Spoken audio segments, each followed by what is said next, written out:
चलो बना करके दिखाओ भैया। A square plus B square plus C square का मान 2 इंटू ए प्लस सी, इसमें किसी किसी को जीरो बराबर करके कर सकते हो तुम अगर चाहो तो, और ज्यादा लोगों की जरूरत नहीं है तो 2 लोगों को जीरो कर सकते हो। जैसे मैं यहाँ दिखाता हूँ, रेड वाले को मैं मिटाऊंगा, मैं एक काम करता हूँ, सी को मेरी जरूरत नहीं है भाई, मैं सी को जीरो करूंगा। मैंने कसम खा लिया सी नहीं रहेगा, मुझे सी पसंद ही नहीं है, मैंने सी को जीरो बना दिया यहाँ पे, ठीक है। और मैंने क्वेश्चन में भी मेरे भाई सी को जीरो बना दिया यहाँ पे कि भैया सी तेरी जरूरत हमें नहीं है।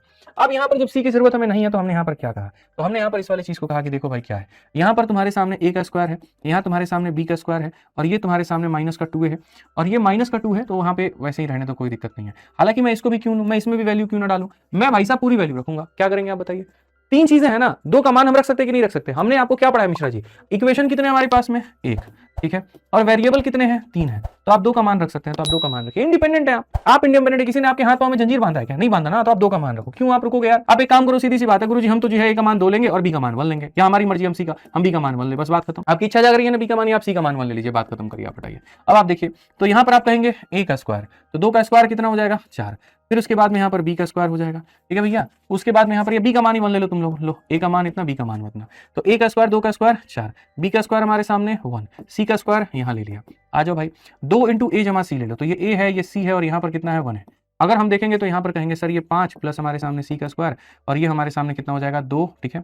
2 इंटू यहाँ पर 2 में से गया तो 1 प्लस सी हो जाएगा। अब अगर हम देखेंगे यहाँ तो थोड़ा सा हमारे लिए कॉम्प्लिकेट हो गया यार, सी का स्क्वायर का वैल्यू बड़ा मुश्किल हो जाएगा निकालना, सी का स्क्वायर का वैल्यू बहुत मुश्किल हो सकता है। 5 प्लस सी का स्क्वायर मेरे भाई माइनस का 2 सी, इक्वेशन बनेगा, छोड़ो यहाँ पे, ठीक है, इक्वेशन बनेगा, इक्वेशन अपने को बनाना नहीं है, इक्वेशन के चक्कर में पड़ गया तो हमारी लंका लग जाएगी।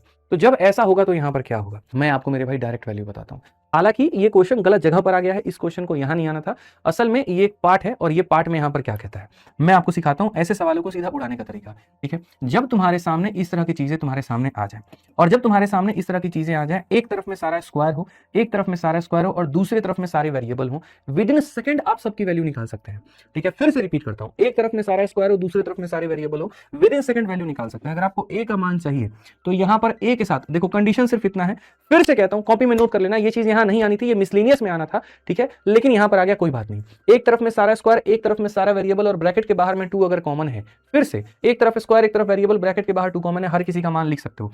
ए का मान लिखना है तो यहां पर इसका कोफिशिएंट तुम्हारे सामने 1 है, और यहां स्क्वायर का कोफिशिएंट है 1 है, तो उससे डिवाइड करो। बी का मान मेरे भाई लिखना है, यहां पर बी के सामने कहीं कुछ नहीं है, मतलब बी का मान 0 है।